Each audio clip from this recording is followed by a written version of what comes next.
Hey Andre, this is a response to your 7 questions video. I'm by no means the first person to respond. I'm quite possibly the last person to respond. Sorry about that, I've been very busy lately. But I'd love to give you my answers here.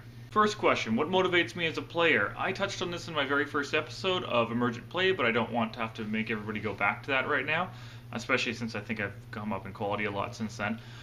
But what motivates me as a player? I like to see really great stories come together whenever all the players are there, and I really like to have a fantastic interaction with the player, a really good scene that is evocative and a lot of emotional investment comes into play. What motivates my role play of a character? Well, I'd say what the character wants is really what motivates me. Like, having a character who is interesting can only get you so far, but having a character who has something invested, who wants to do things, who wants to make an impact upon the world around them, and in some way is driving toward that, that is interesting to me.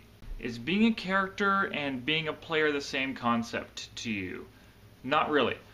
For a few reasons. One, there's a variety of different types of games we're often talking about, and a board game you're still a player in. But with regards to RPGs specifically, the answer is still no, because there's more involved in playing a character than role-playing that character.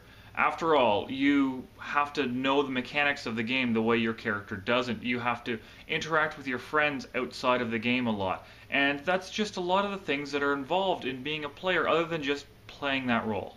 Your remaining points have been answered really well by everyone. They've broken down player versus character, character versus player, character versus character, etc. And I don't really want to go over the same thing that has already been said.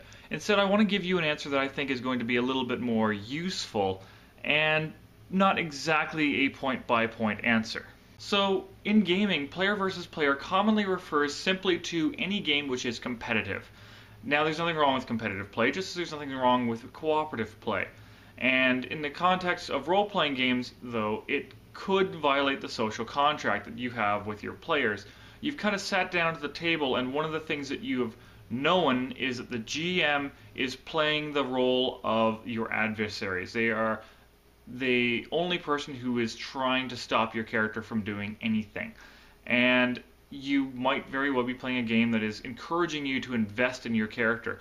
So, while you've accepted that the GM may do something that will end your character's life, you may not be as accepting that another player will do it because you didn't see it coming, that's not what the game is about, whatever the case might be. A lot of the videos have talked quite a bit about conflicts that are a personality conflict between one player and another. And I'd rather rule those out entirely in the case of this particular video, because those are problems that are not actually related to player versus player. That's just the manifestation of them. That's just a passive-aggressive way that one player is taking it out on another player. Now, I don't really want to see any of that involved at my table anyway, so I'm going to forget about that entirely. There are good ways that games can be competitive, not only between the characters, but the players themselves. I'm thinking of Everyone is John here, where you have to bid for control of John, which bidding for something is competitive. You have to beat the other player. And that's what makes the game interesting. It improves it as opposed to making it not work. And we have to remember that. There are good ways that a game can be competitive, and whenever a game is not built to be competitive, it's probably best to not force that in there unless you have allowed for it before the game even began. It's just simply a matter of people getting the game that they signed up for. The last one I want to include in that is making a character for which role-playing that character will break that social contract. I was just playing my character, and therefore I had to screw everybody else over. If that's what the game's about, that's what the game's about. But if it's not, you're just using your character as an excuse. And I think I've said that before in another video, although I cannot remember which.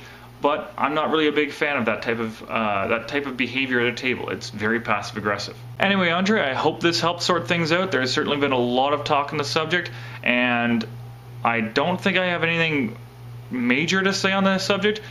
Just as everyone else has been saying, don't be a dick.